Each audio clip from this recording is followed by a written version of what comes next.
Hey.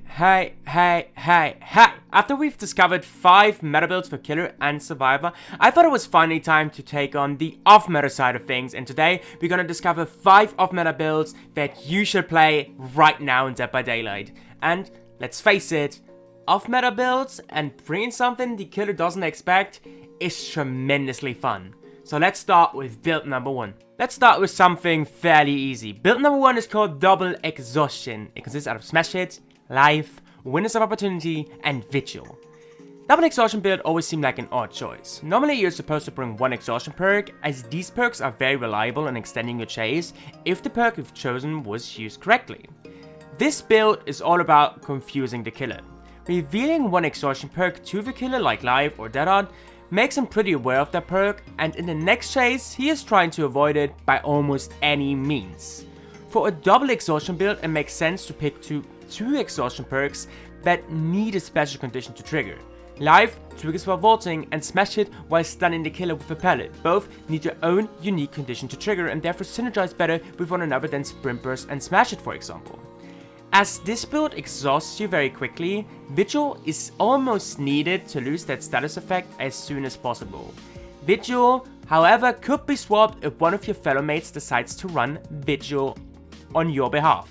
You could consider using Head-On over Smash Hit, however keep in mind that it's pretty hard to get Head-On to work when you're playing alone. Build number 2 is called Silly Divergent. It consists out of Red Herring, Diversion, Blast Mine, and Flashbang.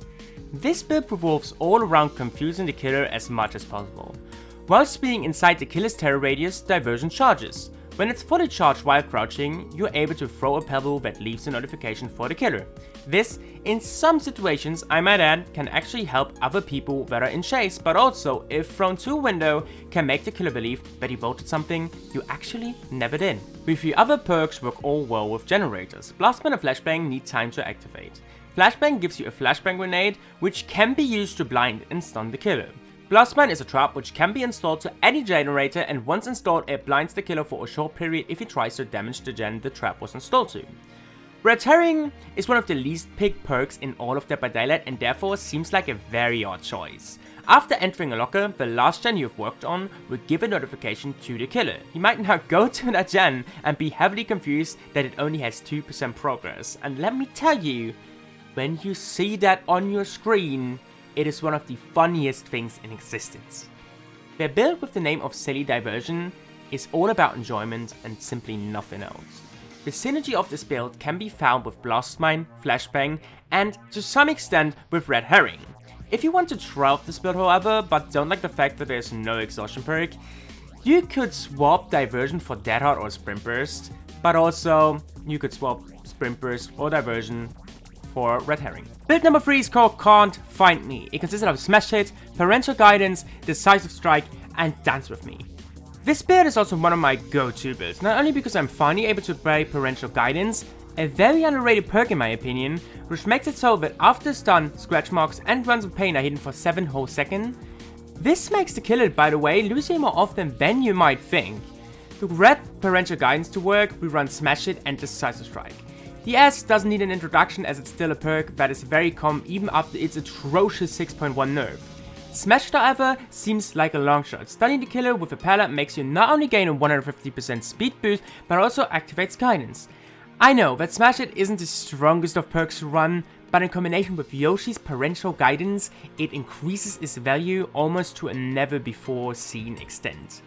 Dance With Me in the end is only there to complement this build, granting you another 3-second scratch mark free time after vaulting a pallet or a window. However, if you prefer, you could also swap Dance with Lightweight or Quick and Quiet. Both perks synergize absolutely well with this build. Build number 4 is called Let Me Stay Here Please and consists of Stakeout, Diversion, Self-Preservation, and Inner Focus.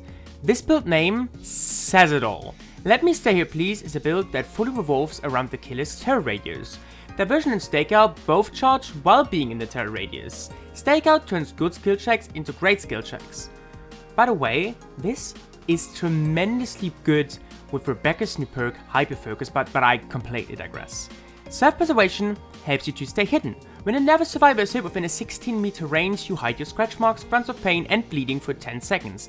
And to top that, inner focus works almost the same, but in a 32-meter range.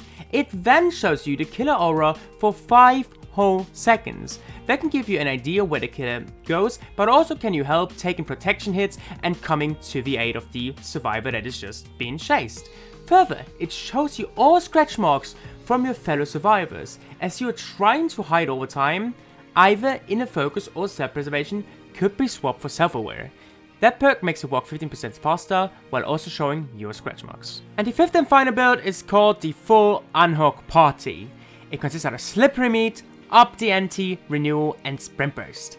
It can't get more off meta than this. Slippery Meat, Up the Ante, and Renewal have a combined usage rate of under 2%, and Sprint Burst is only there to complete this build.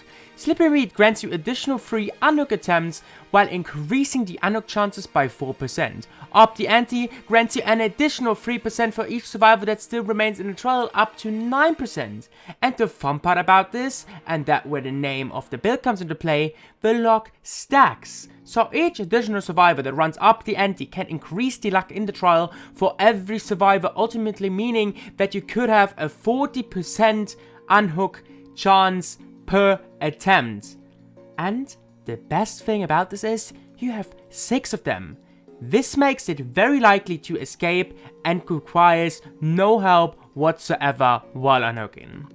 Renewal makes this build even more of a gimmick. With healing one other person for 1 health state, it activates, granting you the broken status effect for 20 seconds after being unhooked or unhooking yourself, only to be fully healed 20 seconds after.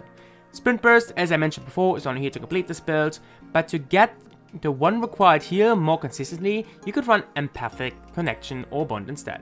And this concludes the 5 off-meta builds video. Do you have other perk boots that are totally off-meta or so strange? Please let me know down below in the comment. Also have a Discord, join that one as well. And with that being said, see you in the next one. Love you guys.